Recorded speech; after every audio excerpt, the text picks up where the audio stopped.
بالله من الشيطان الرجيم بسم الله الرحمن الرحيم বিতাড়িত মরদুদ শয়তানের ওয়াসওয়াসা থেকে আল্লাহর কাছে পানাহ চাচ্ছি। পরম করুণাময় আল্লাহ রাব্বুল আলামিনের নামে শুরু করছি।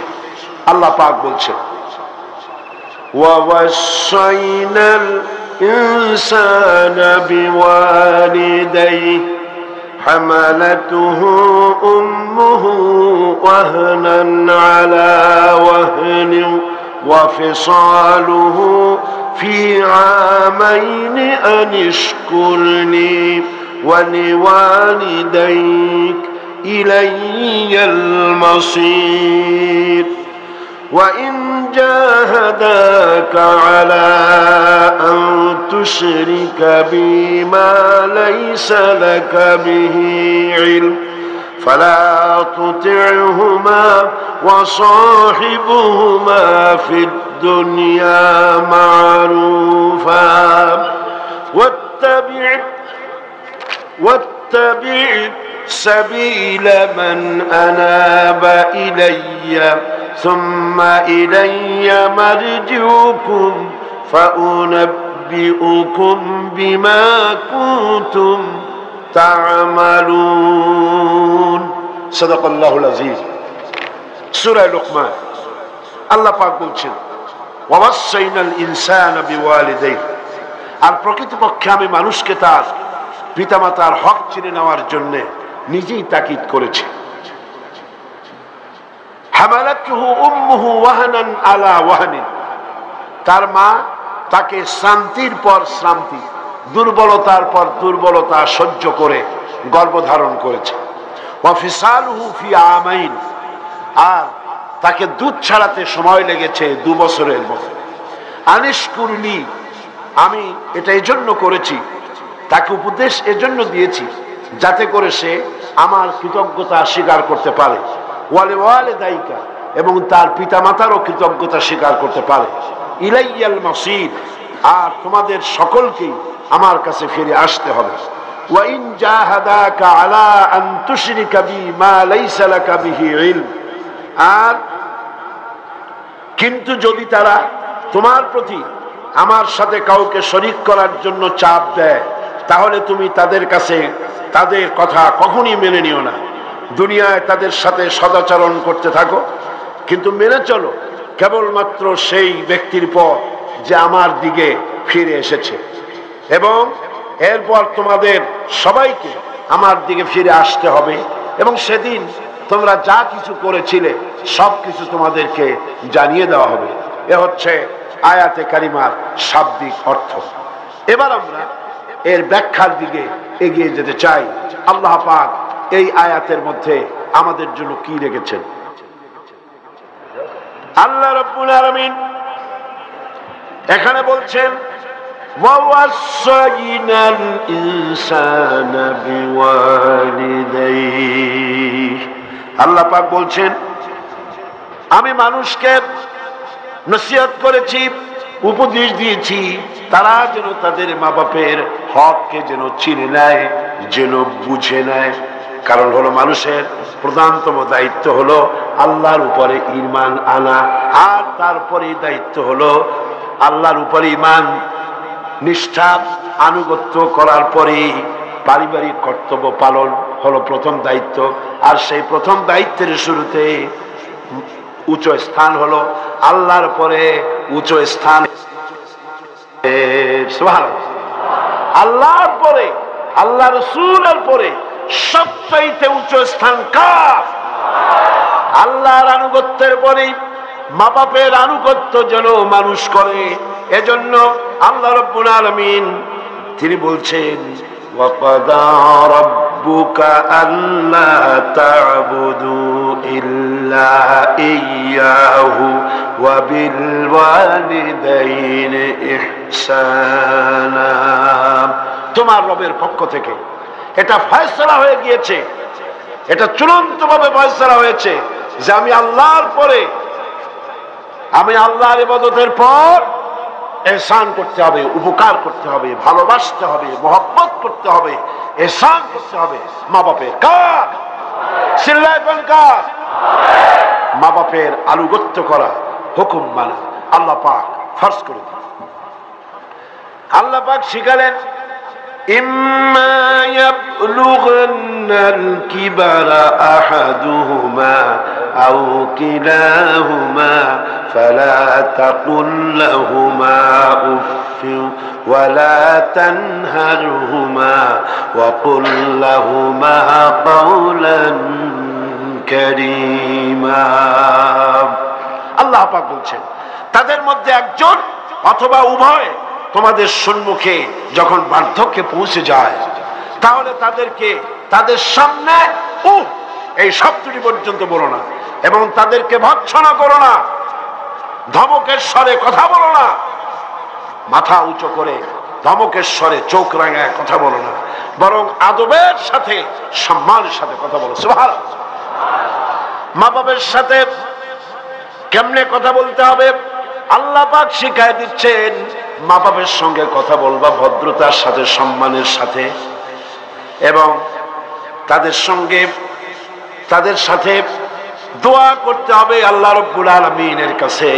আল্লাহ পাক শিখাচ্ছেন ওয়াখফিদ লাহুমা জানাহাদ দুল্লি মিনার রাহমা ওয়া কুর রাব্বিরহামহুমা কামা রাব্বায়ানি সগীরা। হে পরওয়ারদিগার, এভাবে দোয়া করো। মা বাপ তাদের জন্য নরম এবং বিনীত হয়ে তাদের সামনে অবনত হও, করুণার ডানা বিছায়া দাও। মা বাবার জন্য কি করো? করুণার ডানা বিছায়া দাও, আর তাদের জন্য এইভাবে দোয়া করো, হে আমার রব, আমার শিশুকালে, আমার সহায়হীন সময়, আমার যখন কোনো উপায় ছিল না, পায়খানা করে বিছানায় পায়খানার ভিতরে পড়ে থাকতাম, সাফ করতে আমি পারি না, বলতেও পারি না, আমার ভাষা নাই, পেশাবের মধ্যে পৌষের শীতের রাতে পেশাবের মধ্যে পড়ে আছি, এত অসহায়, আমি না কাঁদলে কেউ আমার কাছেও আসে না, কথা বলতে পারি না। আমার অসহায় সময় আমার মা বাপ যেভাবে আমাকে স্নেহের করে লালন পালন করেছে, হে আমার মাবুদ, অকৃত্রিম স্নেহ দিয়ে আমাকে যেভাবে লালন করেছে, আয় আল্লাহ তুমি আমার মা বাপকে তোমার রহমতের করে লালন পালন করো। পড়েন সব আমার সাথে, রব্বিরহামহুমা কামা রাব্বায়ানি সগীরা। সবাই পড়েন রব্বিরহামহুমা কামা রাব্বায়ানি সগীরা। আয় আমার রব, আমার মা বাপের উপর রহমত করো, শান্তিতে রাখো। আপনারা প্রত্যেক নামাজের মুনাজাতে আপনারা যখনই দোয়া করবেন এই দোয়া করবেন, মনে থাকবে? মনে থাকবে? খবরদার ভুলে যাবেন। সূরা বনী ইসরাঈলের এই দুটি আয়াতের মধ্যে কয়েকটি শিক্ষা পাওয়া যায়। প্রথম হচ্ছে, মুমিনের উপর আল্লাহ রাব্বুল আলামিন আল্লাহর পরে সবচেয়ে বড় অধিকার করে দিয়েছেন পিতামাতার। আল্লাহর পরেই অধিকার কার? পিতামাতার। আল্লাহর ইবাদতের পরই পিতামাতার সাথে ভালো ব্যবহার করার নির্দেশ দিয়েছেন আল্লাহ পাক নিজে। আর 2 নম্বরে, মাতা পিতা বার্ধক্যে উপনীত হলে তাদের মেজাজের ভিতরে কিছুটা রুক্ষতা আসতে পারে, পারে না? মা বাপ যখন, মানুষ যখন বুড়া হয়ে যায় তখন মেজাজ কি ভালো থাকে নাকি? না না, এক পিড়ি সব বিমারি, একটা রোগী শত, এক বার্ধক্য শত রোগের উৎস। নানান রকমের রোগ ব্যাধি আসে, কানে কম শোনে, স্বাস্থ্য ভালো না, মেজাজ খারাপ, এই জন্য তাদের মেজাজটা একটু রুক্ষ হয়ে যায়। সন্তান তাতে যেন বিরক্ত না হয়, খুশির সাথে বরদাস্ত করতে হবে, এমনকি ওহ শব্দটি বলা যাবে না। সুবহানাল্লাহ। আল্লাহ নিষেধ করছেন বরদাস্ত। অনেক লোক আছে, মা বাবা বুড়ো হয়ে গেছে, আর এই বুড়ো হয়ে যাওয়ার পর বিরক্ত হয়ে সন্তান বলতে থাকে, এই বুড়িটা মরে না কেন, বুড়াটা মরে না কেন? বলেন নাউজুবিল্লাহ। মরে না কেন? আমার বন্ধুগণ, কি করে এই কথা আপনার মুখ থেকে বেরোলো? আপনার কি মনে নাই আপনি যখন ছোট ছিলেন তখন অসুস্থ হয়েছেন, টাইফয়েড হয়েছে, রোগ হয়েছে, ডাক্তারপত্র তেমন সেকালে পাওয়া যেত না। আপনার কাছে বসে ঘরে বৈদ্যুতিক লাইট নাই, কেরোসিনের আলো জ্বালায়া মা শিয়রে বসে বসে কোরআন শরীফ তেলাওয়াত করে আর চোখের পানি দর দর করে পড়তে থাকে। আখিরি রজনীতে মা দুহাত উঁচু করে রোগাক্রান্ত মৃত্যু শয্যায় শায়িত সন্তানের পাশে বসে দোয়া করে, রব্বুল আলামিন আমার জীবনের বিনিময় আমার সন্তান তার হায়াত দারাজ করে দাও। যেই মা এমন করে দোয়া করে সন্তানের জন্য, সেই সন্তান বউর কথা মতো অথবা নিজেই মায়ের মেজাজ খারাপ দেখে বলে বুড়িটা মরে না কেন? নাউজুবিল্লাহ, নাউজুবিল্লাহ। আল্লাহ পাক বলছেন মাতা পিতার মান মর্যাদার দিকে লক্ষ্য রাখো। সূরা বনী ইসরাঈলের আয়াতে এই শিক্ষা পাওয়া যায়। মান মর্যাদার ভিতরে উপরে লক্ষ্য রাখো, কারণ এখন আয় রোজগার করতে পারে না আগের মতো, তাদের অভিমান আসতে পারে, যখন যা প্রয়োজন সন্তান তা দেয় না। বউ একটা ঘরের মধ্যে দাজ্জাল মার্কা, চাইলেও পায় না। নানান রকম অসুবিধার কারণে মান অভিমান হতে পারে, গোসা হতে পারে। আল্লাহ নির্দেশ করছেন সন্তান তুমি যেন মা বাপের সাথে রাগারাগি করবা না। মায়ের সাথে পিতার সাথে কখনো খারাপ ব্যবহার করবে না। কে নিষেধ করেছেন? বিনয়ের সাথে কথা বলো। আল্লাহ বলছেন মা বাবার সাথে কিভাবে কথা বলো? বিনয়ের সাথে, নরম সুরে, একান্ত অনুগত খাদেমের মতো কথা বলো। সুবহানাল্লাহ। পিতামাতার অসহায় এবং দুর্বল অবস্থায় তাদেরকে বেশি করে সম্মান করো, কারণ মনে রাখা দরকার তোমার হাজারো বিরক্তি সহ্য করেছে ছোটবেলায় তোমার মা বাবা, হাজার বিরক্তি সহ্য করেছে। কোলে উঠেছো, ঘাড়ে উঠেছো, পেশাব করেছো, পায়খানা করেছো, বিরক্তি সহ্য করে নাই মা? সহ্য করে নাই? হাজারো বিরক্তি সহ্য করেছে। এজন্য আল্লাহ পাক বান্দাকে স্মরণ করে দিয়েছেন, বান্দারে মা বাপের জন্য দোয়া করবি। রব্বিরহামহুমা কামা রাব্বায়ানি সগীরা। এই দায়িত্ব কে দিলেন? কে দিলেন? এখন আপনি যেন দায় সারার জন্য, আল্লাহ দায়িত্ব দিছে বলে আপনি দায় সারার মতো মায়ের একটু কাপড় দিলেন, বাপের একটু জামা দিলেন, 2-5টা টাকা দিলেন, দায় সারার জন্য দিচ্ছেন না অন্তরের মহব্বত দিয়ে দিচ্ছেন? এটা দেখছেন কে? দেখেন আল্লাহ কি বলছেন, রব্বুকুম আ'লামু বিমা ফি নুফুসিকুম ইন তাকুনু সালিহিন ফাইন্নাহু কানা লিল আওয়াবিনা গফুরা। তোমার রব কিন্তু জানেন যে তুমি কি দায় সারা গোছের কাজ করছো, না আমার অর্পিত দায়িত্ব হিসেবে তুমি তোমার মাকে সম্মান করছো, টাকা দিচ্ছ, পিতাকে সম্মান করছো। আমি দেখতে পাচ্ছি। তবে আল্লাহ পাক তওবাকারীকে ভালোবাসেন, সালিহিনদেরকে ভালোবাসেন। আর আল্লাহ পাক হচ্ছেন গফুর, তিনি হচ্ছেন ক্ষমাশীল। দায়িত্ব পালন হিসেবে মহব্বত দিয়ে, ভালোবাসা দিয়ে, শ্রদ্ধা দিয়ে তোমার মা বাপের খেদমত করবে, দায় সারা গোছের জন্য না হয়। কারণ এককালে তুমি ছেলে যাদের মুখাপেক্ষী, ভালো করে শোনেন, এককালে আমরা সবাই মা বাপের মুখাপেক্ষী ছিলাম না? বলেন ছিলাম না? এককালে তুমি যাদের মুখাপেক্ষী ছিলে তারা আজ তোমার মুখাপেক্ষী হয়ে গেছে। আবার সময় আসবে যখন আমরাও আমাদের সন্তানদের মুখাপেক্ষী হয়ে যাব। তিলকাল আইয়ামু নুদাবিলুহা বাইনান নাস। এটাই হলো ইতিহাস, এরকমই হবে। দাদা বসেছিল পুকুর পাড়ে গোসল করবে, একেবারে কুজো হইয়া হাঁটু মাথার উপর উঠে গেছে। নাতি কাছে গিয়ে বলছে, দাদা বর্ষিটা কত দিয়ে কিনছো? দাদা তো বর্ষির মতো কুজো হয়ে গেছে। দাদা রসিকতা বুঝতে পেরেছেন। দাদা বলছেন, ভাই কেনা লাগবে না, সময় আসলে তুমিও একটা ফ্রি পাবা।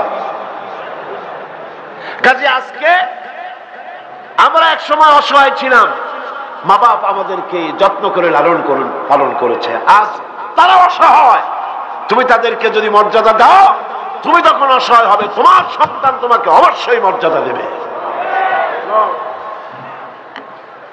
সূরা বাকারায় একটি আয়াতে আল্লাহ রাব্বুল আলামিন এভাবে বলেছেন, লা তা'বুদুনা ইল্লাল্লাহ ওয়া বিল ওয়ালিদাইনি ইহসানা। আল্লাহ ছাড়া কারো উপাসনা করো না এবং পিতামাতার সাথে অবশ্যই সদ্ব্যবহার করবে। সূরা বনী ইসরাঈলে বললেন, সূরা বাকারার মধ্যে বলছে। এবার বলছে সূরা আনকাবুতে, وَوَصَّيْنَا الْإِنسَانَ بِوَالِدَيْهِ حُسْنًا।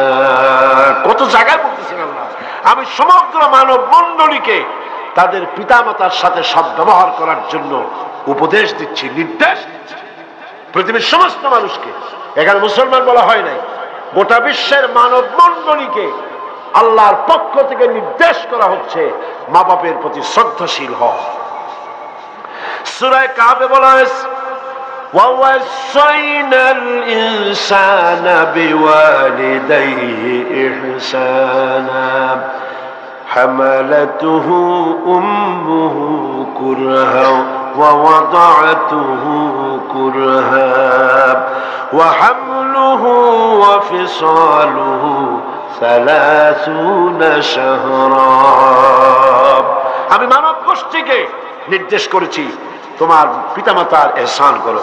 তোমার মা তোমাকে গর্ভে ধারণ করেছে অত্যন্ত কষ্টের সাথে, আর ডেলিভারিও করেছে অত্যন্ত কষ্টের সাথে, আর 30টি মাস ধরে নিজের বুকের দুগ্ধ দিয়ে খাওয়াইয়া তোমার মানুষ করছে। খবরদার মা বাবার সঙ্গে নাফরমানি করো। মায়ের পেটের ভিতরে যখন সন্তান থাকে, পেটের ভিতরে যখন সন্তান থাকে, সন্তান নড়াচড়া করতে থাকে, মা বাবার স্বাভাবিক, মায়ের স্বাভাবিক অবস্থা তখন আর থাকে না। লক্ষ্য করেন, মায়ের স্বাভাবিক অবস্থা থাকে না, ক্ষুধা কম হয়ে যায়, খেতে পারে না, মাথা ঘুরাতে থাকে, শরীরের ভিতরে একটা অস্বাভাবিক অবস্থা বিরাজ করে, তার মাসিক অসুখটা বন্ধ হয়ে যায়। আল্লাহ রাব্বুল আলামিন তাকে খাওয়াবার জন্য, পেটের ভিতরে সন্তান বড় হচ্ছে, এই সন্তান খাবে কি, সেজন্য আল্লাহ রাব্বুল আলামিন মায়ের নাভির সঙ্গে আর সন্তানের নাভির সঙ্গে একটা তার লাগায় দিয়া মায়ের মাসিক রক্তগুলি এগুলি সন্তানের শরীরের ভিতরে সন্তানের শরীরকে দিয়ে আল্লাহ পাক বড় বানায় দেন। আর মা তখন দুর্বল হতে থাকে। এই সময় মাকে সবচাইতে বেশি ভালো খাবার দেওয়া উচিত। আমার দেশে মানুষেরা বোঝে না, পৃথিবীতে অপুষ্টিজনিত রোগে সবচাইতে ভোগে পৃথিবীর মধ্যে নারী মেয়ে লোকেরা। সবচাইতে অপুষ্টিজনিত রোগে কারা ভোগে? মেয়ে লোকেরা। সেদিকে আপনাদের লক্ষ্য রাখা দরকার। আপনার সন্তান ধারণ করেছে, আপনার বংশকে রক্ষা করার দায়িত্ব পালন করছে স্ত্রী। তার সন্তান, তার পেটে যখন সন্তান এসেছে তখন তাকে ভিটামিন খেতে দিতে হবে, ক্যালসিয়াম খেতে দিতে হবে, দুধ খেতে দিতে হবে, মাছ খেতে দিতে হবে, শাক খেতে দিতে হবে, গোশত খেতে দিতে হবে, ভালো ভালো খাবার তাকে দিতে হবে। এটা দেওয়া দায়িত্ব আপনি। তার রক্তগুলি সব সন্তানের মধ্যে চলে যাচ্ছে। এখন দেখুন আল্লাহ রাব্বুল আলামিন কি করছেন, রক্তগুলি নাভির ভিতর থেকে, পাইপের মধ্য থেকে শরীরের মধ্যে আল্লাহ দিয়ে দিচ্ছেন, মুখের মধ্যে দিয়ে আল্লাহ খাওয়ার নাই, মুখটাকে আল্লাহ পাক পবিত্র রেখে দিলেন, যাতে করে দুনিয়া আসার পরে বান্দা যেন ওই পবিত্র মুখ দিয়ে আল্লাহ রাব্বুল আলামিনের নামের জিকির করতে পারে। দুনিয়ায় যখন আসলো, সন্তান যখন দুনিয়া আসলো, লাইনটা কেটে গেল। কয়টা লাইন ছিল বোঝেন না কথা? মার পেটের মধ্যে লাইন ছিল কয়টা খাবারে? একটা লাইন ছিল। যখন দুনিয়া আসলো সঙ্গে সঙ্গে লাইনটা কেটে দেওয়া হলো। দাত্রীতে কাটুক, নার্সে কাটুক, ডাক্তারে কাটুক, লাইনটা তার কেটে দেওয়া হলো। খাবারের লাইন ছিল, লাইন কাটা। এখন কি খাবে? দেখুন আল্লাহ রাব্বুল আলামিনের কুদরত কত। মায়ের খেদমত কেন করবেন? পেটের মধ্যে বসে তার রক্ত খেয়েছেন, তার রক্ত দিয়ে আপনার শরীর বড় হয়েছে। আর দুনিয়া আসার পর যখন একটা লাইন কেটে দেওয়া হলো, লাইন একটা কেটে গেল। আল্লাহ পাক বুকের মধ্য দিয়া মায়ের বাচ্চার মুখের মধ্যে ডবল লাইন চালু করে দিলেন। ডবল লাইন চালু করে দিয়েছেন, দুধ এসে গিয়েছে। এই দুধ সৃষ্টি করেছেন কে? সন্তান ক্ষুধা লাগলে বলে চাইতে পারে না, বলতে পারে না। আল্লাহ রাব্বুল আলামিন মায়ের কলিজার ভিতরে এমন আকর্ষণ দিয়েছেন সন্তানের প্রতি।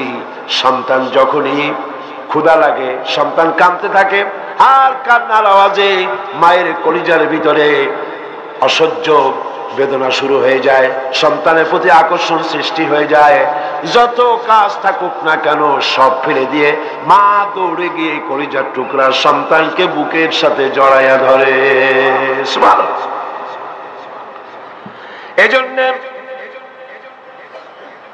বাচ্চা যখন গর্ভে থাকে আল্লাহ নবী বলেছেন, আল মারআতু ইযা হামিলাত কানা লাহা আজরুস সাইমিল কাইম আল মুখবিতিল মুজাহিদ ফি সাবিলিল্লাহ।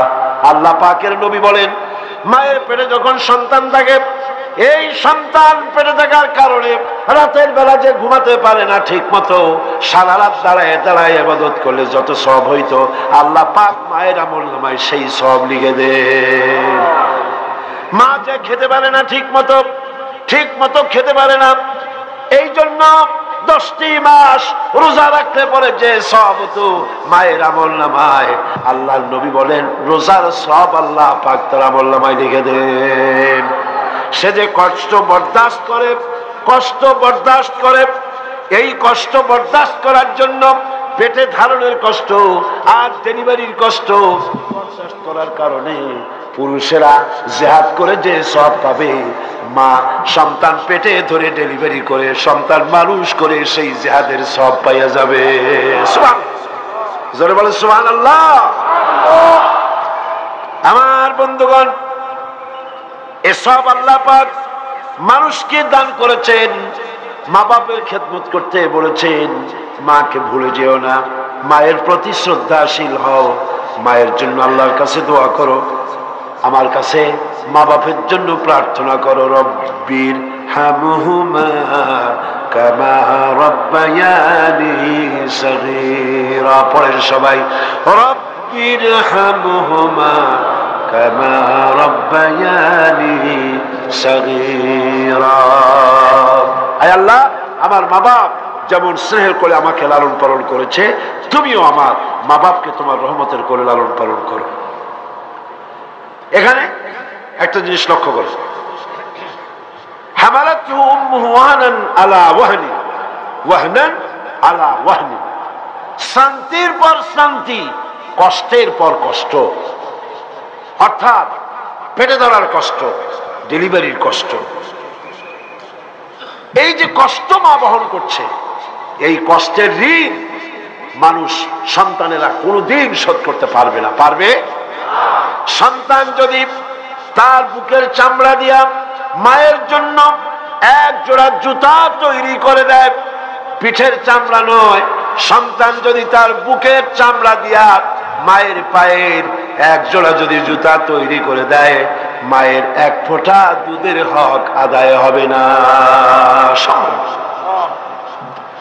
আল্লাহ পাক বলছেন, ওয়া ইন জাহাদাকা আলা আন তুশরিকা বি মা লাইসা লাকা বিহি ইলম ফালা তুতি'হুমা ওয়া সাহিবহুমা ফিদ দুনিয়া মা'রুফা। আল্লাহ পাক বলছেন, কিন্তু তারা যদি তোমাকে, মর্যাদা তাদের আল্লাহর পরেই মা বাপের মর্যাদা, আল্লাহর পরে কার মর্যাদা? সন্তানের কাছে মা বাপের মর্যাদা। কিন্তু তারা যদি তোমাকে আমার সাথে এমন কাউকে শরীক করার জন্য চাপ সৃষ্টি করে যাকে তুমি চেনো না, আমার শরীক হিসাবে জানো না, তাহলে ফালা তুতি'হুমা, তাহলে অবশ্যই তাদের সে কথা মানবে না। সুবহানাল্লাহ, মানবে না। মা বাপের কথা কতটুকু মানা যাবে এবং কতটুকু মানা যাবে না সে ব্যাপারেও শরীয়ত ঠিক করে দিয়েছে। ঠিক এরকম আরেকটি আয়াত সূরা আনকাবুতের মধ্যে এসেছে। আল্লাহ পাক বলছেন, ووصينا الإنسان بوالديه حسنا وإن جاهداك لتشرك بي ما ليس لك به علم فلا تطعهما আল্লাহ পাক নির্দেশ করছেন মা বাপের খেদমত করো, সম্মান করো, ইহসান করো। আর তারা যদি তোমাদের উপরে কোন চাপ সৃষ্টি করে আমার সাথে কাউকে শরীক স্থাপন করার জন্য, তাহলে অবশ্যই তাদের এই কথা তোমরা মানবে না। এর ব্যাখ্যা হচ্ছে এই আয়াতটি নাজিল হয় সেই সময় যখন তিরমিজি, আহমদ এবং নাসাই এই তিনটি হাদিসে এই দৃষ্টান্তটা এসেছে এই আয়াত নাজিলের প্রেক্ষাপট সম্পর্কে। এই আয়াতটি নাজিল হয়েছে হযরত সাদ বিন আবি ওয়াক্কাস রাদিয়াল্লাহু তাআলা আনহুর ব্যাপারে। তিনি 18 বা 19 বছর বয়সে ইসলাম কবুল করেন এবং ইসলাম কবুল করার পর তার মা হামনা বিনতে সুফিয়ান, আবু সুফিয়ানের ভাইজি, তিনি দারুণভাবে অসন্তুষ্ট হয়ে গেলেন এবং তিনি অনির্দিষ্ট কালের জন্য ধর্মঘট করলেন, অনশন ধর্মঘট। অনশন ধর্মঘট কিন্তু নতুন কিছু না, আগেও ছিল। এই অনশন ধর্মঘট শুরু করলেন এই কথা বলে যে যতক্ষণ পর্যন্ত তার ছেলে সাদ বিন আবি ওয়াক্কাস যতক্ষণ পর্যন্ত আল্লাহর প্রতি ঈমান প্রত্যাহার করে শিরকিয়াতের দিকে ফিরে না আসবে ততক্ষণ পর্যন্ত তিনি অনশন ভাঙবেন না, তিনি কিছু খাবেন না। তার মা দলিল হিসাবে পেশ করলেন ছেলের সামনে যে দেখো পুত্র, তোমার কোরআন অনুযায়ী আমার হুকুম মানা, আল্লাহর হুকুম, আমার হুকুম তোমাকে মানতে হবে। আর আমার সাথে নাফরমানি করার অর্থ হচ্ছে আল্লাহর সাথে নাফরমানি করা। আল্লাহ অর্ডার করেছে আমার হুকুম তোমাকে মানতে হবে। এখন তুমি ওই তাওহীদকে ছেড়ে দিয়ে এই শিরকিয়াতের দিকে, আমি যেদিকে আছি সেদিকে ফিরে আসো। হযরত সাদ বিন আবি ওয়াক্কাস রাদিয়াল্লাহু তাআলা আনহু তিনি অত্যন্ত পেরেশান বোধ করলেন যে আমি এখন করবোটা কি। তিনি রাসূল করিম সাল্লাল্লাহু আলাইহি ওয়াসাল্লামের খেদমতে হাজির হলেন এবং ঘটনার বর্ণনা করলেন। এই ঘটনা যখন বর্ণনা তিনি করলেন রাসূলের কাছে, তখন সূরা আনকাবুতের এই আয়াত নাজিল হলো, وَوَصَّيْنَا الْإِنسَانَ بِوَالِدَيْهِ حُسْنًا। উপদেশ দেওয়া হয়েছে মানব গোষ্ঠীকে তারা যেন তার মা বাপের প্রতি ইহসান করে, উপকার করে। কিন্তু وَإِنْ جَاهَدَاكَ لِتُشْرِكَ بِي مَا لَيْسَ لَكَ بِهِ عِلْمٌ فَلَا تُطِعْهُمَا। কিন্তু তারা যদি তোমার উপরে শিরক করতে চাপ সৃষ্টি করে অবশ্যই তাদের অনুসরণ করবা না। খবরদার, মা বাপ যদি আল্লাহর হুকুমের বাইরে যদি কিছু বলে সেই হুকুম মা বাপের পালন করা, জোরে বলেন, পালন করা যাবে না। কোন অবস্থাতেই মা বাপের সেই হুকুম পালন করা যাবে না। আয়াতটির ব্যাখ্যা হচ্ছে যে মা বাপের হক তো সবচাইতে বেশি, কোনো সন্দেহ না। কিন্তু সেই মা বাবাই যদি মানুষকে শিরক করতে বলে তাহলে এই শিরক করতে পারবে না। কারণ হলো আল্লাহ পাকের সাথে কাউকে শরীক স্থাপন করা যাবে না, কারণ তাদের অবৈধ আবদার সন্তানের অমান্য করাই জরুরি। এর দলিল হচ্ছে মা লাইসা লাকা বিহি ইলম, যে ব্যাপারে তোমার জানা নাই আল্লাহর সাথে শরীক করবা এরকম কোন শরীকদার এই পৃথিবীতে কেউ নাই এবং এ সম্পর্কে তুমি জানোই না। সুতরাং তুমি আল্লাহর সাথে মা বাপের কথা মতো কাউকে শরীক স্থাপন করতে পারবে না। তাই মা বাবা যদি ভুলের উপরে থাকে তাহলে সন্তান সেই ভুলকে মানতে পারবে না, সন্তান সেই ভুলকে মানবে না।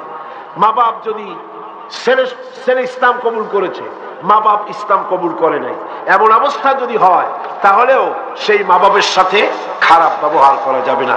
ব্যবহার করতে হবে কি? ভালো ব্যবহার। কি করতে হবে?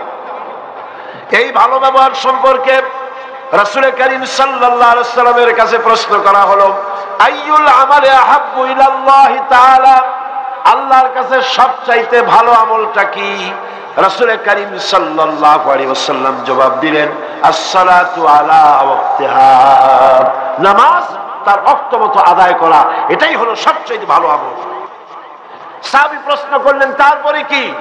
রাসূলুল্লাহ বললেন, বিররুল ওয়ালিদাইন, মা বাপের খেদমত করা, এটাই হলো সবচেয়ে ভালো কাজ। আরেকজন প্রশ্ন করলেন, মান আহাক্কুন নাস বিহুসনি সাহাবাতি, হে রাসূল সবচেয়ে আমার কাছে ভালো ব্যবহার পাওয়ার হক কার? আল্লাহর নবী বলেন, উম্মুক, তোমার মা। সাহাবী প্রশ্ন করলেন, সুম্মা মান, এরপরে কে? রাসূল বললেন, উম্মুক, তোমার মা। তারপরে কে? হুজুর বললেন, তোমার মা। তারপরে কে? হুজুর বললেন, তোমার পিতা। মার মর্যাদা কয় গুণ বাড়লো? কয় গুণ বাড়লো? 3 গুণ বেড়ে গেল। কার চাইতে? বাপের চাইতে মায়ের মর্যাদা কয় গুণ? 3 গুণ বেশি বেড়ে গেল। হযরত আব্দুল্লাহ ইবনে আমর রাদিয়াল্লাহু তাআলা আনহু তিনি বলেছেন, যা রাজুলুন ইলা নবী সাল্লাল্লাহু আলাইহি ওয়াসাল্লাম ফাস্তাযানা লাহু ফিল জিহাদ। তিনি বলছেন যে একজন লোক রাসূলের কাছে আসলেন এবং তিনি অনুমতি চাইলেন জিহাদে যাওয়ার জন্য, যুদ্ধে অংশগ্রহণ করার জন্য। ফাকালা আহাইয়ুন ওয়ালিদাক, রাসূল জিজ্ঞেস করলেন, তোমার পিতামাতা কি জীবিত আছেন? তিনি জবাব দিলেন, ক্বালা নাম, হ্যাঁ আমার মা বাবা জীবিত আছে। ক্বালা ফাফিহিমা ফাজাহিদ, চলে যাও বাড়ি, মা বাবার খেদমত করো, এটাই তোমার জন্য জিহাদ। চলে বলেন সুবহানাল্লাহ। হাজমা নামক আরেকজন সাহাবী রাসূল করিম সাল্লাল্লাহু আলাইহি সাল্লামের কাছে উপস্থিত হলেন। তিনি অনুমতি চাইলেন যে রাসূল আমি জিহাদে যেতে চাই, আমি জিহাদে যেতে চাই। হুজুর বললেন, আলাকা ওয়ালিদাতুন, তোমার কি মা বেঁচে আছে? তিনি বললেন, হ্যাঁ আমার মা জীবিত আছেন। আল্লাহর নবী বললেন, ইযহাব ফাকরিমহা ফাইন্নাল জান্নাতা তাহতা রিজলাইহা, আখরাজাহুন নাসাই, নাসাই শরীফের হাদিস। রাসূলুল্লাহ বললেন, তোমার মা যখন আছে, ইযহাব, ফিরে যাও, বাড়ি চলে যাও, ফাকরিমহা, এবং মায়ের সম্মান করো, ইজ্জত করো, মায়ের খেদমত করো, ফাইনাল জান্নাতা তাহতা রিজলাইহা, তোমার জান্নাত তোমার মায়ের 2 পায়ের নিচে। সুবহানাল্লাহ কইতে পারলেন না? পারলেন না জোরে সোরে সুবহানাল্লাহ বলতে? আমি বারবার এই কথা বলেছি আপনাদেরকে, আমরা হচ্ছি পুরুষ, আমাদের পায়ের তলে জুতা, স্যান্ডেল। আমাদের পায়ের তলে কি? জুতা, স্যান্ডেল। আর এই পর্দার আড়ালে যারা বসে আছেন, আমার ঘরে আপনার ঘরে যারা আছেন, আমাদের মা বোনেরা মায়ের জাত। নারীরা হচ্ছে কিসের জাত? নারীরা কিসের জাত? এই মায়ের জাত নারীর পায়ের তলে আল্লাহর জান্নাত। সুবহানাল্লাহ।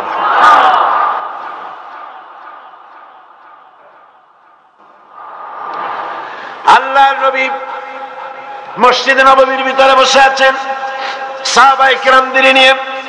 দেখা গেল একজন বুড়ি মেয়ে লোক প্রবেশ করেছেন। বুড়িকে আসতে দেখে নবীজি দাঁড়ায় গেছেন। সোজা কথা মনে করেন? আপনি কি কথাটা সহজ মনে করছেন? বিশ্বনবী, আল্লাহর পরে যার মর্যাদা, একটা বৃদ্ধা মেয়ে লোক দেখে দাঁড়ায় গেছেন তার সম্মানে। মেয়ে লোক এসেছেন, রাসূলুল্লাহ নিজের চাদর মোবারক বিছায় দিলেন। রাসূলের সেই মহিলার কথা শুনলেন। মহিলা বিদায় হওয়ার পর সাহাবায়ে কিরাম বললেন, ইয়া রাসূলুল্লাহ, বুঝতে পারলাম না ইনি কে। আল্লাহ নবী নিজের চাদর বিছায়া দেয় এই মহিলাকে। নবীজি বললেন, জানো না, আমি আমার মায়ের স্নেহ তেমন কিছু পাই নাই। আমি যখন মায়ের গর্ভে ছিলাম, 6 মাস বয়সের সময় মায়ের পেটে থাকাকালীন বাপের এতিম হয়ে গেছি। এরপরে মা মারা গেছেন। আমি মায়ের দুধ আমার কপালে তেমন হয় নাই, ভাগ্যে হয় নাই। মায়ের কোলে কাকে চড়ে মায়ের স্নেহ আমার কিসমতে তেমন হয় নাই। যার কোলে কাকে চড়ে, যার বুকের দুধ খেয়ে আমি বড় হয়েছি, ইনি আমার সেই দুধ মা হযরতে হালিমাতুস সাদিয়া, আমার দুধ মা। সুবহানাল্লাহ। মায়ের সম্মান ইসলাম এত বেশি দিয়েছে। মায়ের দুধের বদলা ইয়েমেন থেকে একজন হাজী সাহেব আসছে, মাকে ঘাড়ে নিয়ে তাওয়াফ করতেছে আর গান গাচ্ছে, শের পড়তেছে। মায়ের হক আদায় করে ফেলেছি, মাকে নিয়ে হজ করলাম, মাকে নিয়ে তায়েফ কি বলে মুজদালিফায় গেলাম, মিনায় গেলাম, রমিয়া হাজার করলাম, সাই করলাম, তাওয়াফ করলাম, মাকে গাড়ি নিয়ে সব করেছি, আমার মায়ের হক আমি আদায় করেছি। হযরত আব্দুল্লাহ বিন ওমর রাদিয়াল্লাহু তাআলা আনহুমা ওই লোকের শের শুনে, গান শুনে, এই কথা শুনে তিনি বললেন, তুমি কিসের হক আদায় করেছো? তুমি তো তোমার মায়ের একটা আহ শব্দের হক আদায় করতে পারো নাই। তোমার মা কষ্টে পড়ে তোমাকে কোলে নিয়ে, তোমাকে তোমার কষ্টের সময়, বিপদের সময় তোমাকে দুঃখে দেখে, কষ্ট দেখে মুখ থেকে যাও শব্দটা বেড়েছে, সারা জীবন তো সেই হক আদায় করতে পারবে না। হক আদায় করছো, এত বড় কথা কি করে বলতে পারবে? মা বাপের, পিতামাতার আনুগত্যের চূড়ান্ত রূপ বলতে গিয়ে হযরত ইবনে আব্বাস রাদিয়াল্লাহু তাআলা আনহু বলেছেন, ওয়ান ইবনে আব্বাস রাদিয়াল্লাহু তাআলা আনহু আন্নাহু قال قال رسول الله صلى الله عليه وسلم من أصبح مطيعا لله في والديه أصبح له بابان مفتوحان من الجنة। হযরত ইবনে আব্বাস রাদিয়াল্লাহু তাআলা আনহু বলেছেন, আল্লাহ রাসূল বলেছেন, যে ব্যক্তি পিতামাতার সম্পর্কিত আল্লাহর নাজিলকৃত হেদায়েত মেনে নিয়ে সকাল করলো, আল্লাহ রাব্বুল আলামিন তার জন্য জান্নাতের দুইটা দরজা খুলে দেয়। আর যদি মা বাপ বেঁচে নাই, দুজনের একজন আছে, তার খেদমত করে, তাকে খুশি করে যদি সকাল করে, জান্নাতের একটা দরজা তার জন্য খুলে যায়। ওয়ামান আমসা আসিয়ান লিল্লাহি ফি ওয়ালিদাইহি আসবাহা লাহু বাবানে মাফতুহান মিনান নার। আর যদি মা বাপকে অসন্তুষ্ট করে, আল্লাহ যে হুকুম করেছে সেই হুকুম অনুযায়ী মা বাবার খেদমত না করে, মা বাবার সাথে নাফরমানি করে যে সন্ধ্যা করলো, নবীজি বলেন তার জন্য জাহান্নামের দুইটা দরজা খোলা হয়ে যায়। মা বাপের দুজনের একজন যদি বেঁচে থাকে, তাহলে মা বাপের দুজনের একজন যদি বেঁচে থাকে, তাহলে তাকে যদি অসন্তুষ্ট করা হয়, জাহান্নামের একটা দরজা তার জন্য খোলা হয়ে যায়। সাহাবী প্রশ্ন করলেন, ক্বালা রাজুলুন ওয়া ইন যালামাহু, ক্বালা ওয়া ইন যালামাহু, কিংবা রাসূলুল্লাহ বললেন, ওই ব্যক্তি জিজ্ঞেস করলেন, হুজুর মা বাপ যদি আমার উপরে জুলুম করে? রাসূলুল্লাহ বলেন, জুলুম যদি করেও? তারপরে সে বলছে, যদি আমার উপরে জুলুম করে? হুজুর বলেন, জুলুম যদি করেও? আবার প্রশ্ন করলেন, আমার উপরে মা বাপ যদি জুলুম করে? রাসূলুল্লাহ বলেন, জুলুম যদি করেও খবরদার তুমি মা বাপের সাথে নাফরমানি করবে না। সুবহানাল্লাহ। মা বাপের খেদমত করো, কপাল খুলে যাবে। কি খুলে যাবে? আমার বন্ধুগণ, হযরত ইবনে আব্বাস রাদিয়াল্লাহু তাআলা আনহু আরো বলেন, عن ابن عباس رضي الله تعالى عنه أن رسول الله صلى الله عليه وسلم قال من ولد بار ينظره إلى والديه نظرة رحمة إلا كتب الله بكل نظرة حجة।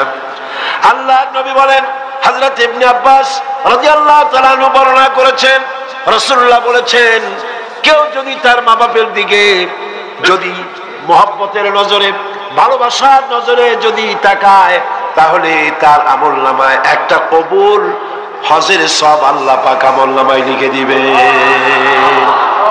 একজন প্রশ্ন করলেন, যদি এক সাহাবী প্রশ্ন করলেন, ইয়া রাসূলুল্লাহ, যদি কোন সন্তান তার মা বাপের দিকে দৈনিক 100 বার তাকায় তো কি হবে? আল্লাহ নবী বললেন, জেনে রাখো, 100 বার যদি দৈনিক মা বাপের দিকে রহমতের নজরে, ভক্তির নজরে, ভালোবাসার নজরে যদি তাকাও, আল্লাহ পাক তোমার আমায় আমলে 100 কবুল হজের সব লিখে দিবে। আল্লাহর ভান্ডে কোনো অভাব নাই। তাই বলে আবার কেউ মনে করেন না যে হজ যখন ফরজ আছে, এত কষ্ট করে টাকা টাকা খরচ না করিয়া মহব্বতের নজরে বাপের দিকে তাকায় থাকে, এতে কিন্তু কাম হবে না। উল্টা পাল্টা চিন্তা করবেন না, চিন্তাটা ঠিক মতো করে হজ যার উপরে ফরজ হয়েছে যাই আদায় করতে হবে।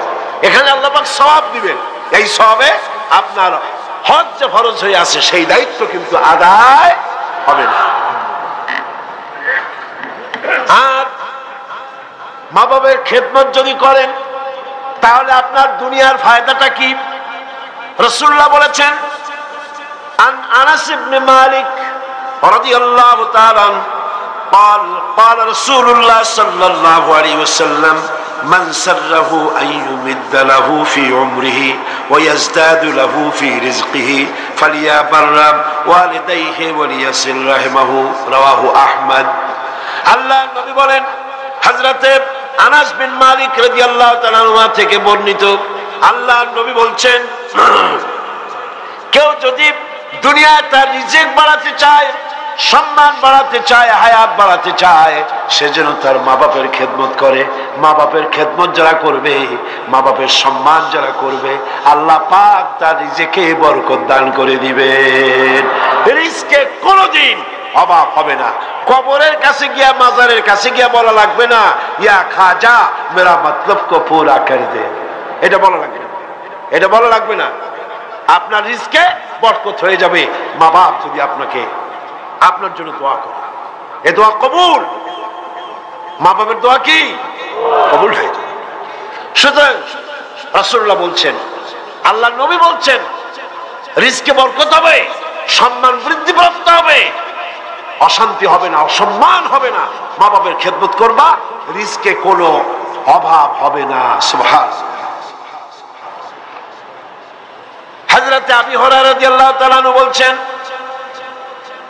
عن أبي هريرة رضي الله تعالى عنه عن النبي صلى الله عليه وسلم قال رغم أنفه ثم رغم أنفه ثم رغم أنفه আল্লাহ নবী বলছেন তিনবার বললেন সে ব্যক্তি অপমানিত হোক সে ব্যক্তি অপমানিত হোক কোন ব্যক্তি قيل من يا رسول الله কোন ব্যক্তি অপমানিত হোক قال من أدرك والديه عند الكبر أو أحدهما ثم لم يدخل الجنة ভালো করে শুনেন আল্লাহর নবী বলেন সেই ব্যক্তি অপমানিত হোক তিনবার বললেন প্রশ্ন করা হলো কোন ব্যক্তি রাসূলুল্লাহ বললেন মা বাপ দুইজন অথবা একজনকে জীবনে সে পেল আর খেদমত করে আল্লাহর জান্নাত নিজের জন্য ওয়াজিব করে নিতে পারলো না তার মতো হতভাগ্য আর কেউ নাই মা বাপ যাদের আছে প্রাণ ভরে তাদের খেদমত করো তাদের খেদমতে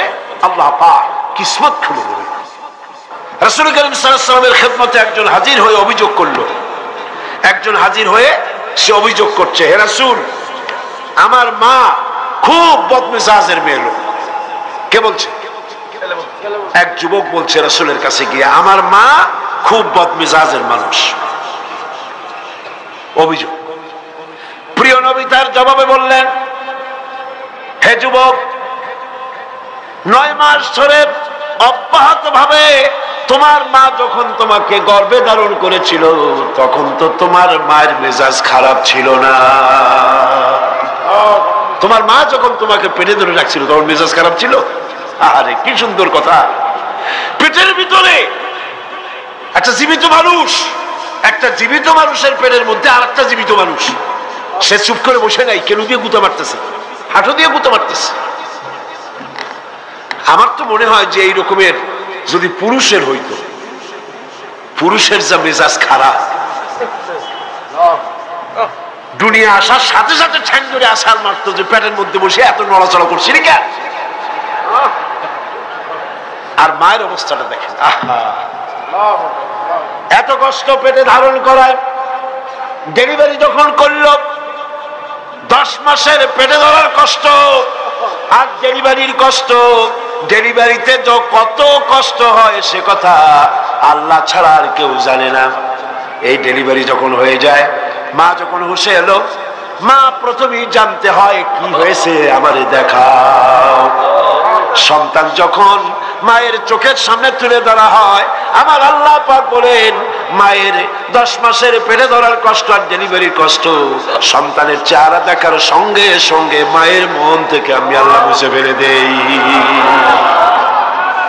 রাসূলুল্লাহ বলছেন ও যুবক আজকে তুমি বলতেছো তোমার মায়ের মেজাজ খারাপ কিন্তু 9 মাস যখন পেটের মধ্যে তুমি ছিলা তখন তোমার মেজাজ খারাপ হয় নাই যুবক তখন পাল্টা জবাব দিল হে রাসূল আমি মিথ্যা কথা বলছি না আমার মা সত্যই তার মেজাজটা দারুণ খারাপ হুজুর বললেন সে যখন রাতের পর রাত জাগতো আর তোমারে দুধ খাওয়াইতো তুমি তোমার মা গভীর রাতে ঘুমায় তুমি চিৎকার করতেছো, ঘুম ভাঙিয়া তোমারে কোলে নিয়ে দুধ খাওয়াইলো, 2.5 বছর পর্যন্ত জ্বালাইছো মায়ের বুকের দুধ খাইয়া, দিনে দুপুরে রাত্রে কত কষ্ট দিছো, তখন তো তোমার মায়ের মেজাজ খারাপ ছিল না।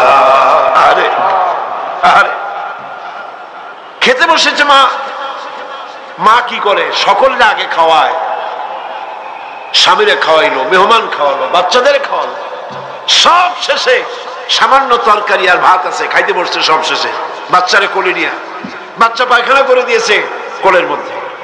মা বিরক্ত হইল না, বিরক্ত হলো না, খাবারের থালাটা সরায় রেখে মা বাচ্চাকে কোলে করে নিয়ে বাচ্চাকে সাফ করালো, নিজের কাপড় চোপড় সাফ করলো, তারপরে ক্রন্দনরত বাচ্চার মুখে 2-3টা চুমা দিয়া তারপর আবার খাইতে বসলো।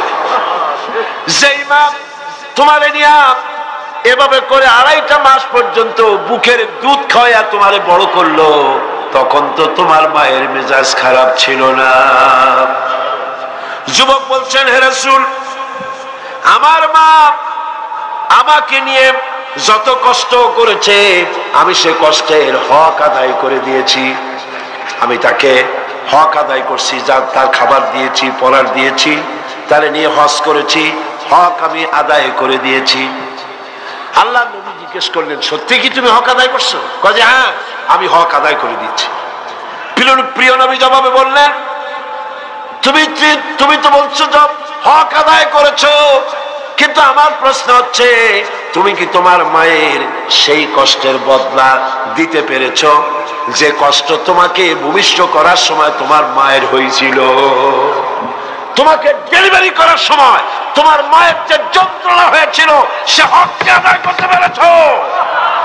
কিয়ামত পর্যন্ত আদায় করতে পারবে না। খবরদার, মা বাবার সঙ্গে নাফরমানি করবে। মাতা পিতার সাথে যারা নাফরমানি করে তাদের কপাল পুড়ে যায়।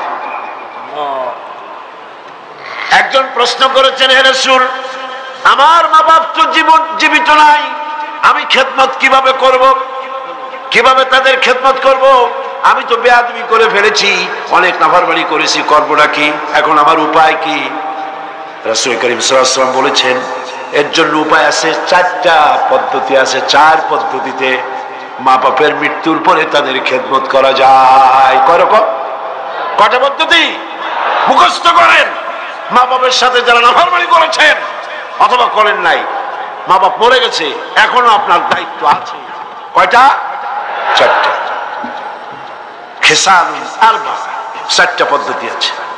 আদ-দুআউ লাহুমা ওয়াল ইস্তিগফারু লাহুমা ওয়াল ইনফাযু আহাদিহিমা ওয়া ইকরামু সাদীকিহিমা।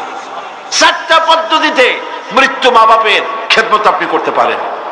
1 নম্বরে হলো তাদের জন্য দোয়া করেন, সূরা ফাতিহা পড়েন, সূরা ইখলাস পড়েন, 3 বার সূরা ইখলাস পড়বেন, 1 বার কোরআন শরীফ খতম করার সওয়াব হয়ে যাবে। 1 বার সূরা ইয়াসিন পড়বেন, 10 বার কোরআন শরীফ খতম করার সওয়াব আমলনামায় লাগা হয়ে যাবে। দরুদ শরীফ পড়েন, এগুলি পড়ে মা বাবার জন্য দোয়া করেন, আর বলেন রব্বিরহামহুমা কামা রাব্বায়ানি সগীরা। মা বাবার জন্য দোয়া করেন। 1 কয়টা পদ্ধতি? কয়টা? 1 নম্বরে হলো দোয়া করা, 2 নম্বরে ইস্তিগফার, মা বাবার জন্য ক্ষমা চাওয়া আল্লাহর কাছে।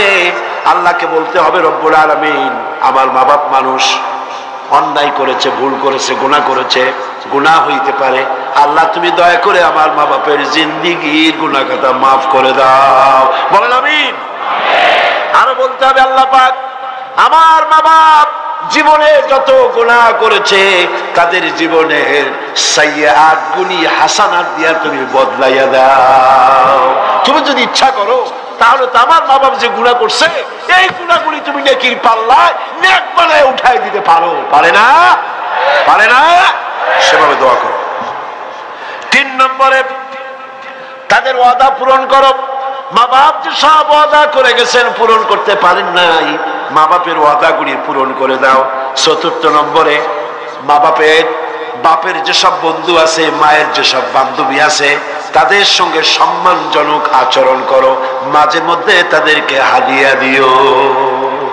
পিতার আত্মীয়দের, পিতার বন্ধুদের সাথে বাপের মতো শ্রদ্ধা করো, সম্মান করো। সুবহানাল্লাহ, সুবহানাল্লাহ। রাসূলকে প্রশ্ন করা হয়েছে, হুজুর আমি তো অনেক গুনাহ করে ফেলছি, আমার উপায় কি? হুজুর বললেন মায়ের খেদমত করো। শুনতেছেন কথা? শুনতেছেন? আমি অনেক গুনাহ করেছি, আমার উপায় কি? হুজুর বললেন মায়ের খেদমত করো। তিনি বললেন হুজুর আমার তো মা বেঁচে নাই, এখন আমার উপায় কি? হুজুর কন যাও খালার খেদমত করো, মায়ের গন্ধ খালার গায়ে দিয়ে আসে। সুবহানাল্লাহ। ভাইরা আমার, মা বাবার সঙ্গে যারা দুর্ব্যবহার করে এই দুনিয়ায় তাদেরকে আল্লাহ রাব্বুল আলামিন শাস্তি দিবেন, আর পরকালের শাস্তি তো তাদের জন্য রয়েই গেছে। দুনিয়ার শাস্তিও আছে আর পরকালের শাস্তিও তাদের জন্য রয়ে গেছে। মা বাপের দোয়া অবশ্যই কবুল। তিনজনের দোয়া মুস্তাজাবুদ দাওয়াত। তিনজন। কয়জন? তিনজন। পীর সাহেবের দোয়া, মৌলানা সাহেবের দোয়া, সুফি সাহেবের দোয়া কবুল হইতেও পারে, নাও হইতে পারে, কোনো গ্যারান্টি নেই। গ্যারান্টি নেই, হইতেও পারে নাও হইতে পারে। কিন্তু আল্লাহর নবী তিনজনকে গ্যারান্টি দিয়েছেন, মুসাফির, প্রবাসী, তার দোয়া কবুল হবে। যেমন পাকিস্তান থেকে জামে আশরাফিয়ার মুহতামিম হযরত মাওলানা ফজলুর রহিম সাহেব এখানে উপস্থিত হয়েছেন, আসরের নামাজ পড়ছেন। প্রবাসী মুসাফির, মুসাফিরের দোয়া কবুল হবে, বলেন সুবহানাল্লাহ। আবার মাজলুম ব্যক্তি, অত্যাচারিত ব্যক্তি যদি দোয়া করে আল্লাহ পাক তার দোয়া মঞ্জুর করে নেবেন। আর মা বাপ যদি সন্তানের জন্য দোয়া করে অবশ্যই সেই দোয়া কবুল হয়ে যাবে। অবশ্যই মা বাপের দোয়া কবুল, কোনো সন্দেহ নাই। লা শাক্কা ফি ওয়ালা রাইবা ফি। মা বাপ দোয়া করলে কবুল হবেই হবে। সুবহানাল্লাহ। এখন এই আয়াতের শেষ দিকে আল্লাহ পাক বলছেন ফালা তুতিউহুমা ওয়া সাহিবুহুমা ফিদ দুনিয়া মারুফা। মা বাপ যদি মুশরিক হয়, মুশরিকা হয়, তাহলে তাদের সাথে আচরণটা কিন্তু খারাপ করা যাবে না। কথা বুঝতে পেরেছেন? আচরণ খারাপ করা যাবে না, আচরণ ভালো করতে পারে, ভালো হতে হবে। সদাচার করো, সদাচরণ করো। মা বাপ যদি অমুসলিম হয়, গুনাহগার হয়, এমনকি মা যদি বেশ্যা হয়, তোমার কাছে মা মাই। খবরদার মায়ের সাথে নাফরমানি করতে পারবে না। কথা বুঝে আসছে? মাথায় ঢুকতেছে? মাথায় ঢুকতেছে? এবার দেখুন হযরতে আসমা বিনতে আবি বকর রাদিয়াল্লাহু তাআলা আনহা, তিনি বলছেন আন আসমা বিনতে আবি বকর রাদিয়াল্লাহু তাআলা আনহা قالت قدمت علي امي وهي مشركه في عهد رسول الله صلى الله عليه وسلم। রাসূলুল্লাহর যুগে আমার মা মুশরিক অবস্থায় আমার বাড়ি আসলো। আমি প্রশ্ন করলাম, হে রাসূল, হে রাসূল, আমার মা আমার বাড়িতে আসছে, আমি কি তার সঙ্গে আত্মীয় জনিত ব্যবহার করব নাকি? আমার মা হিসাবে তার সাথে আমি সেরকম ব্যবহার করব নাকি? অথচ তিনি হচ্ছেন, তিনি ইসলামের প্রতি বেজার, আপনার প্রতি নাখোশ, আল্লাহর প্রতি নাখোশ, ইসলাম তিনি ভালোবাসেন না। আমার বাড়ি আসছে, আমি তার মেয়ে, আমি এখন তার খেদমত করা বা তার প্রতি ভালো ব্যবহার করা আমার জন্য কি রকম হবে আপনি বলেন? নবীজি বললেন, অবশ্যই তুমি তোমার মায়ের সাথে সম্মানজনক, আত্মীয়তাজনক, মায়ের সাথে সন্তান যেমন ব্যবহার করে সেই ব্যবহার করা লাগবে। মা মুশরিকা হতে পারে, ব্যবহার পাবে সে সন্তান যে ব্যবহার করা উচিত সেই ব্যবহারই পাবে। এই জন্য যাদের মা এবং পিতা মুশরিক বা মুশরিকা, তাদের জন্য সন্তান কেঁদে কেঁদে আল্লাহর কাছে দোয়া করবে। তোমার মা যদি বেনামাজি হয়, তোমার বাপ যদি বেনামাজি হয়, তাহলে তাদের নসিহত করতে গিয়া আঙ্গুল উঁচু করে, চোখ রাঙাইয়া, মাথায় ধমক দিয়া, ধমকের সুখে সুরে মা বাপকে কথা বলতে পারবা না। পায়ে ধরে বলো মাকে, পিতাকে পায়ে ধরে বলো, বাবা, হে আমার মা বাবা, নামাজ পড়ছেন না, এটা জাহান্নামের রাস্তা, অনুগ্রহ করে নামাজ পড়ুন। ধমক দেওয়া যাবে না। সুবহানাল্লাহ। আমার বন্ধুগণ, মা বাপের জন্য কেঁদে কেঁদে দোয়া করতে হবে। যাদের মা বাপ এরকম, ইসলাম সহ্য করতে পারে না, আল্লাহ সহ্য করতে পারে না, রাসূল সহ্য করতে পারে না, এটা তো সেই যুগে ছিল, কিন্তু বর্তমান যুগেও আছে না? নাই আছে কিনা? এই মাহফিলও বহুত মহিলা এভাবে চিঠি আমাকে লিখেছেন, মাহফিলে আসে কিন্তু স্বামী তা বরদাস্ত করতে পারে না, কিন্তু সিনেমায় গেলে কোনো খারাপ কিছু বলে টলে, সেখানে যাও মাহফিলে যাও। ছেলে ইসলামী ছাত্র শিবির করে, অসহ্য, টাকা বন্ধ করে দাও, লেখাপড়া বন্ধ করে দাও, সহ্য হয় না। ইসলামী ছাত্রী সংস্থা করে, মৌলবাদী হয়ে গেছে, পয়সা দেয় না, খাবার দেয়। হায় রে কপাল পোড়া বাপ, তোমার তো চিন্তা করা উচিত, তোমার ছেলে সে তো কমিউনিস্ট আন্দোলন করে না, তোমার ছেলে তো সিনেমায় যায় না, তোমার ছেলে তো girls high school, girls college ছুটির সময় এতিমের মতো মেয়েদের দিকে তাকায় থাকে। তোমার ছেলে মাস্তানি করে না, চাঁদাবাজি করে না, ইসলামী ছাত্র শিবির করে, ইসলামী ছাত্রী সংস্থা করে, পবিত্র সংগঠন করে। তুমি তো সেজদা দিয়ে কাঁদবা, আল্লাহ আমার ছেলে ভালো কাজ করতেছে, ঠিক কিনা? জোরে বলেন ঠিক কিনা? আমার বন্ধুগণ, মা বাবার জন্য দোয়া করতে হবে, মা বাবার জন্য দোয়া করতে হবে।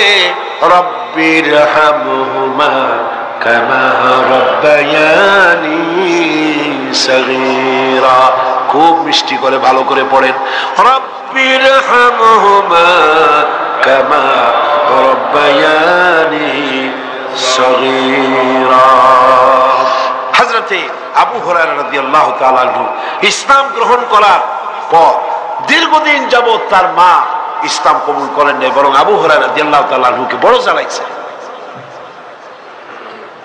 তিনি মায়ের পায়ে পড়েছেন, বহু অনুরোধ করেছেন, কোনো কিছুতে কাজ হয়নি। একদিন তিনি অনেক রাত করে বাড়িতে ফিরেছেন, মা তাকে প্রশ্ন করলেন, এত রাত কোথায় ছিলি? তিনি বললেন, আমি ছিলাম রাসূল করিম সাল্লাল্লাহু আলাইহি সাল্লামের কাছে। শোনা মাত্র মা তাকে খুব করে মারলেন, গলা ধাক্কা দিয়ে বাড়ি থেকে বের করে দিলেন। তিনি রাসূলুল্লাহর খেদমতে এসে কাঁদতে লাগলেন। আল্লাহর নবী বলেন, আবু হুরায়রা কাঁদো কেন? হযরত আবু হুরায়রা বললেন, ইয়া রাসূলুল্লাহ, মা আমাকে মেরেছে। বললেন, মারলো কেন? তিনি বললেন, ঘটনা শোনালেন, আপনার কাছ থেকে দেরি করে যাওয়ার কারণে আপনার নাম শুনে সহ্য করতে না পেরে আমাকে মারছে।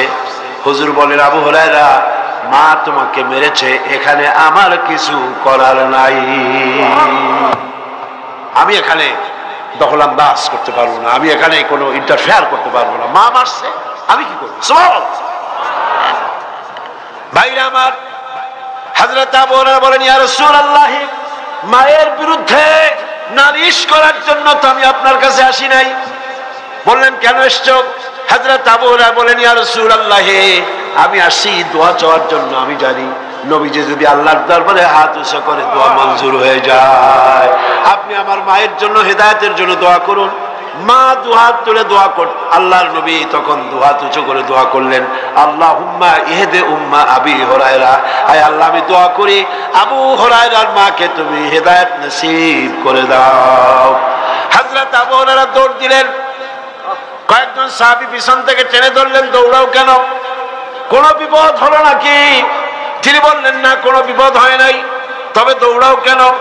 তিনি বললেন, দৌড়াই এই কারণে, আমাকে যেতে দাও, বাড়ি পর্যন্ত আমি দৌড়াই যেতে চাই, আমি বাড়ি পর্যন্ত দৌড়াই গিয়ে দেখতে চাই, আমি দৌড়াই আমার বাড়িতে আগে পৌঁছলাম না রাসূলুল্লাহর দোয়া আমি বাড়ি যাওয়ার আগে রাসূলের দোয়া আমার বাড়ি পর্যন্ত গেল নাকি?